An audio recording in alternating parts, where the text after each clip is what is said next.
Hello everyone, today I'm back with another build series, and today I'm finally bringing you guys my AAP01 build series. It will be a 3-part series showing you guys the overview and what I did to install the parts into the gun. That will be the first part to the series, which you guys are watching now, and I will go over what I used to make this build what it is right now, and you guys will see that throughout this entire video. And I really hope you guys enjoy this one, because this one took a lot of work, and I plan on making 2 more parts to the series, so stay tuned till the end.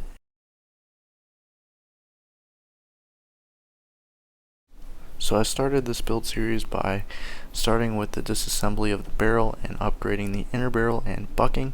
To start out, I disassembled the barrel from the upper, and there's 2 screws that you loosen with an Allen key to remove the outer barrel from the upper of the gun, and that's how you remove those screws. From there, you'll be able to easily pull the outer barrel from that upper portion of the gun.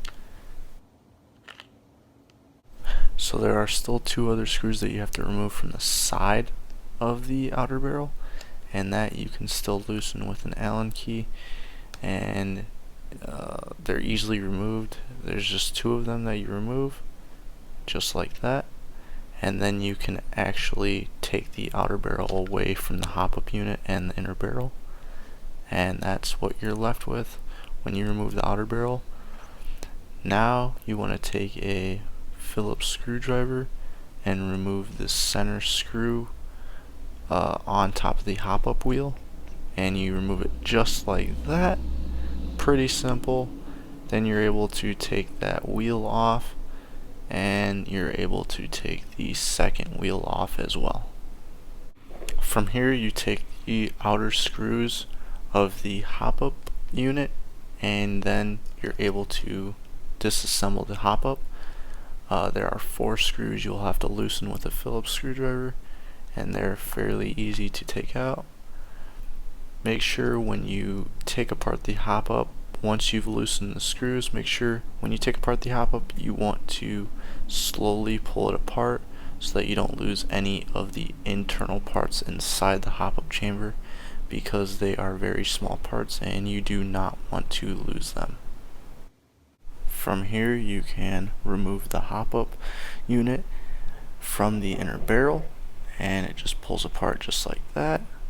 Then you set it off to the side, and from there you can take out the inner barrel and the bucking. This is where you can install the inner barrel and bucking of your choice, and this is just the stock inner barrel and bucking. Not the greatest, and definitely could use a swap in buckings. The bucking I went with is a Maple Leaf Autobot 2021 silicone bucking.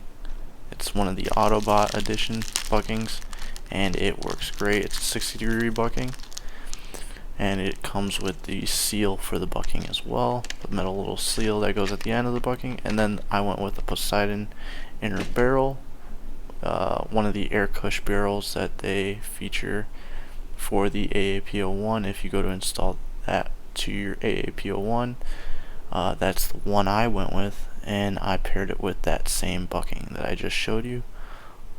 And first thing I did was just put in that seal onto the bucking so that you can have a tighter seal, and so no air seeps through the bucking. When you go to fire your AAP01, the seal will be perfect. From there, you have to just make sure to line it up correctly. Make sure the patch goes over the open window of the inner barrel. Slide it over, and you're pretty much good from there, as long as you can see that the patch is evenly placed. And you can do that by testing it by pressing down on that window to make sure it's in place properly. Now for one of the trickier parts, and that's placing the inner barrel and bucking back into the hop-up chamber. Make sure that the bucking's concave protruding little slot is through that slit of the hop-up chamber, so it's facing in the proper direction. and then grab the piece that you removed of the hop chamber and slowly place it together, and you should be able to connect the two together the right way. Last but not least, you'll want to tighten the 4 screws down with the same Phillips head screwdriver that you took the screws out from.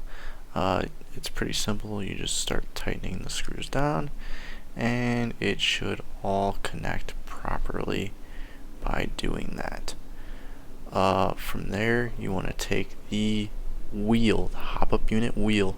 There's a little arrow pointing on one of the wheels. Make sure it's facing towards the other wheel, so both wheels are facing towards each other in the middle of the hop-up chamber.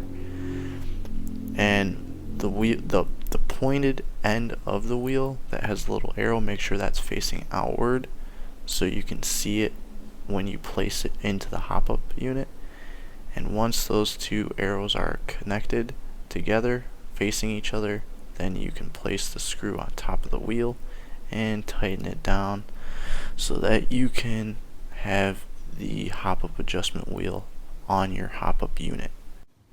And this is how it should function once you've fully put on the screw and the hop-up wheels are properly turning together in sync.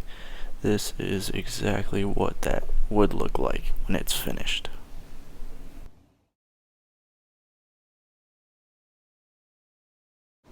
Now I'm going to be customizing the upper portion of the slide. I am going to be using WALDO custom parts, the snap away recoil spring, the buff kit for the short stroke, and the nozzle spring as well will all be upgraded. I started off by removing the iron sights from the slide. There's 2 screws on top of the sight, so then I just used an Allen key and removed those from the slide. They're pretty easy to take out. And once you remove the screws, your best option so you don't lose the screws is to set the screws back on to that same iron sight so that you can just set them aside for later and you'll know exactly where they are at. Then go ahead and remove the nozzle and the blowback housing. With the selector switch attached, remove that completely from the slide itself. Then you're going to want to grab a Phillips head screwdriver. Once you have your Phillips head screwdriver, there are 2 screws on the top of the front of that housing portion right by the end of the nozzle. Remove both of those screws completely from that portion of the slide, just like that. Then you can easily slide out the part that has the nozzle spring. For now, just leave those 2 screws inside and set that to the side. Then you can take out the nozzle itself. Once you've got the nozzle out, all that's left is the recoil spring. Then you'll be able to remove the spring, and you'll also be able to put the short stroke kit on that guide rod as well. I started out by grabbing the short stroke kit. All you'll need is a few pieces from the short stroke kit. I started off with grabbing one of the yellow pieces for the kit, and I slid that onto the guide rod. Now that piece that you slide on, make sure the rounded edge lines up with the rounded edge of the guide rod. Then I took one of the black pieces, well actually I took 2 of them, slid those on top of the yellow piece. Then I slid the metal portion of the kit onto the top of the rest of those 3 little slits. Make sure that metal piece is on top because that's what you will need to set your recoil spring onto there. Then you set your spring on, and then you can just slide that rod right back in, but this is when you actually put on the recoil spring. in these steps. Now I took the nozzle spring and just unpackaged it. You only need one of them. It does come with two, which is nice in case one of them wears out.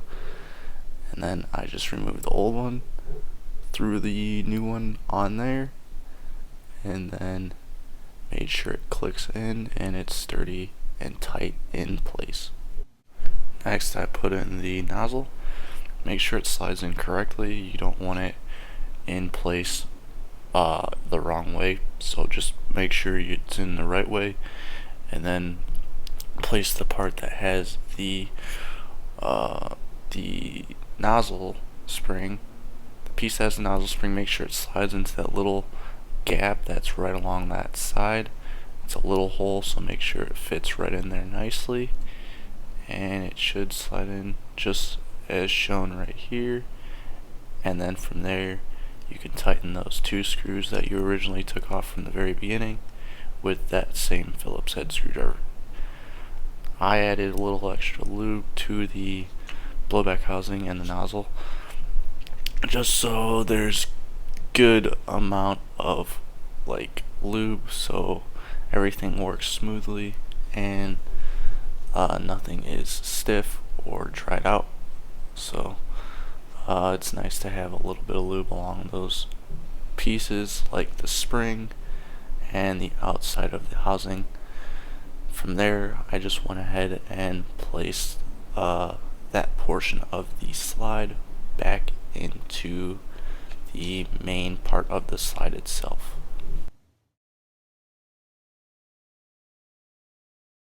Now we're going to be going over how to put the handguard on. I already showed you guys how to remove the outer barrel, so the next step to that is just put the piece that you would attach the handguard to onto the portion where the inner barrel and hop up are together. It should slide on fairly nicely. From there, you want to just connect the two screws with the Allen key. It should attach to the side pretty nicely. You'll see the two screws and the gap that it will hold on to on both sides. That's where you put those two screws. Then I went ahead and attached the outer barrel to that portion that you just put on. It just screws on through those threadings. The threadings are already the exact threadings you'll need, so you won't have to worry about that. Then go ahead and place the outer barrel, the inner barrel, the hop unit into the upper of the AAP01. It will take a little bit of force. You just apply a little bit of pressure and it should slide in. There will be a hole on the top, one little hole that will be allowed to put one Allen key screw in, and then you attach that screw in. The other screw, unfortunately you cannot attach another screw, but it will hold in place just fine. Now that you have the handguard on to the upper of the AAP01, there's two screws on each side of that piece that you just placed on to the inner barrel and hop up unit. That's where the handguard attaches to those points. Once you've got on all four of those screws, your handguard should be in place onto the upper portion of your slide, and that's pretty much all you have to do. From there, you can just place that slide right back onto your AAP01, and there's nothing needed to do from there.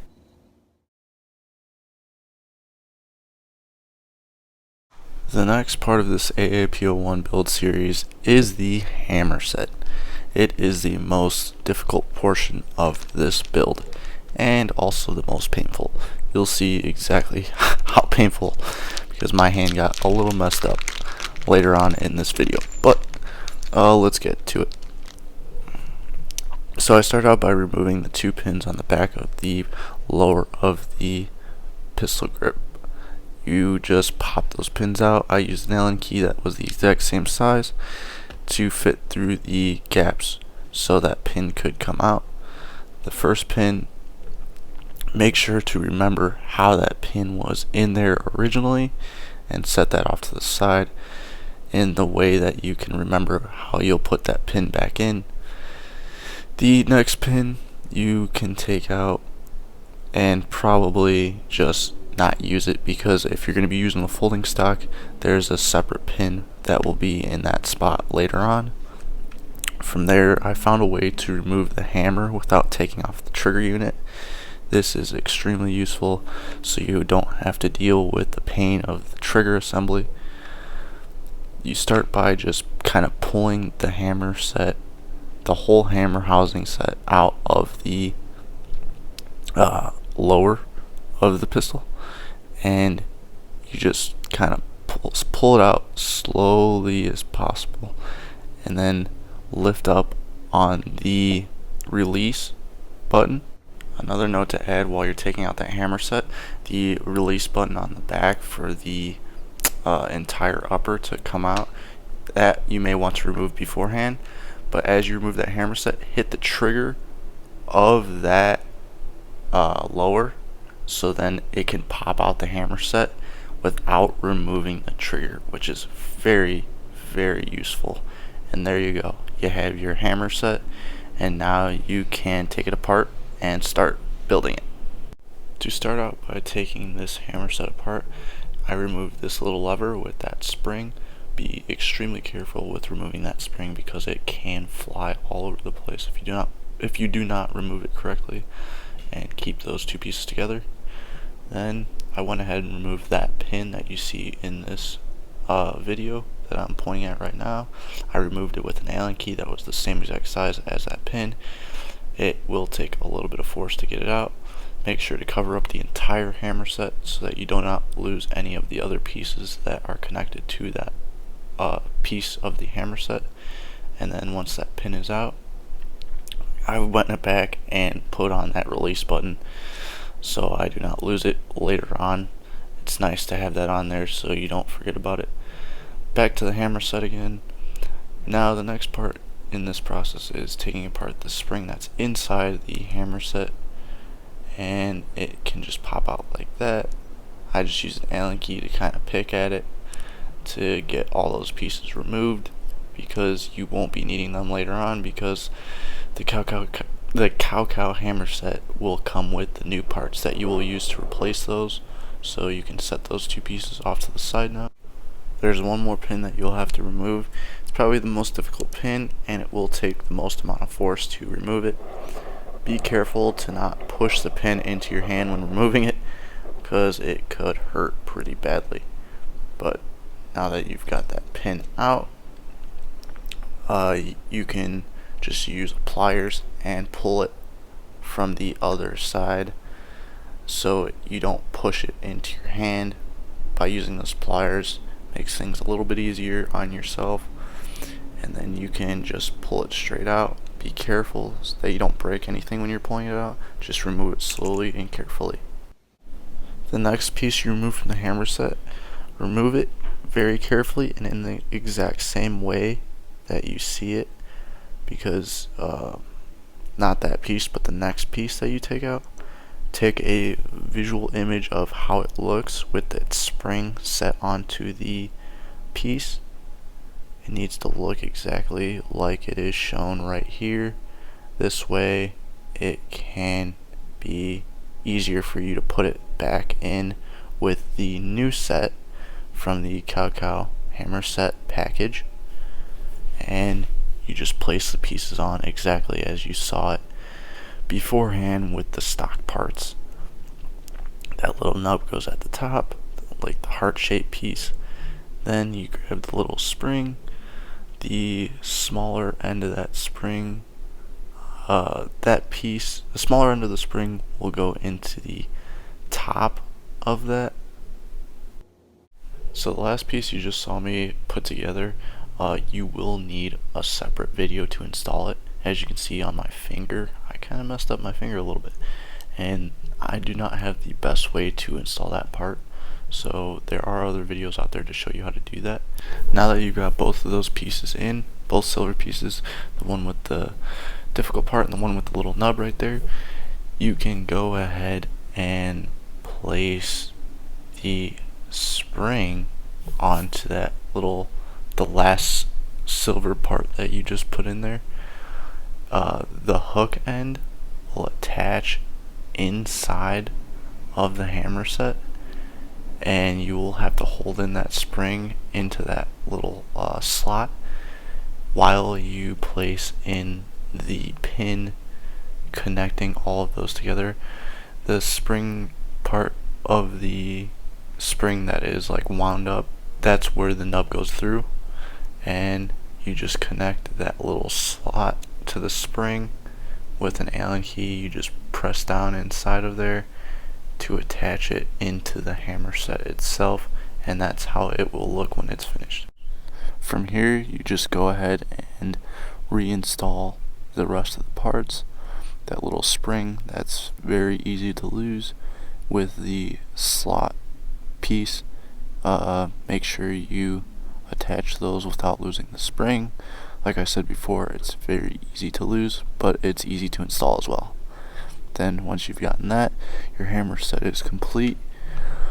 Then go ahead and drop in that entire hammer set unit into the lower housing of the AAP01. Make sure to attach the pieces in slowly and carefully, and hook that end of the release button to the hammer set itself, and then you got it completely finished.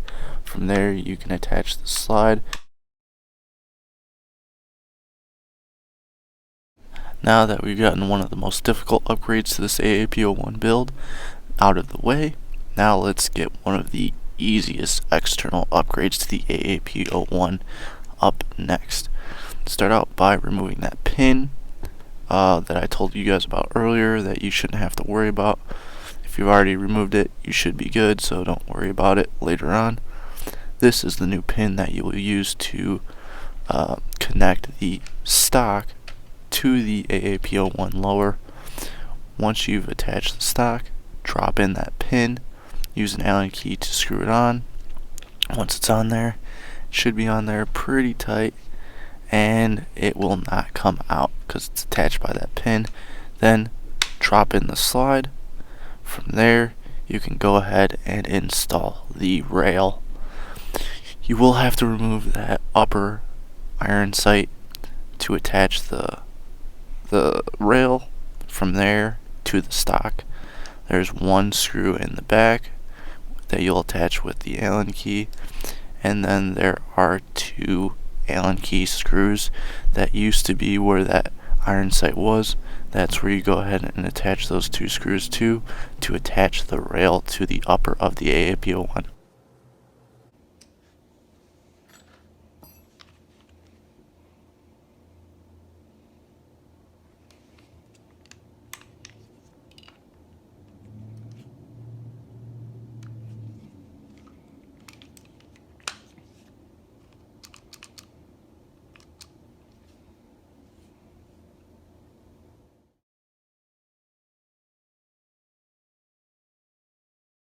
So the next and last external upgrade I will show you guys how to do for your AAP01 DMR build is attaching a hand grip to the bottom portion of the handguard.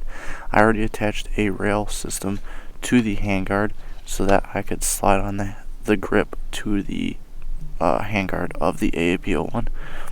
You will need a pliers and a Allen key to attach the screw to the grip so that your grip can stay attached to the handguard itself. From there, you're pretty much good, but there is one issue. That issue is the grip does not like to stay attached to the AAP01 from the back side because it is a little wobbly. So in post, I attached some electrical tape, and that connects it properly to the grip without it moving in place, and it stays in where it needs to be nicely. The only things that I added later on to this build was a suppressor and a 1:4 times zoom scope. And also I'm going to HPA the mags directly to the mag itself with a Russian CQB adapter. This way I can still keep the 30 round capacity and reload all the time, which I love. That's all I have for you guys. Definitely stay tuned for part 2 and 3 of this series, and I'll see you guys on those videos. Have a great day.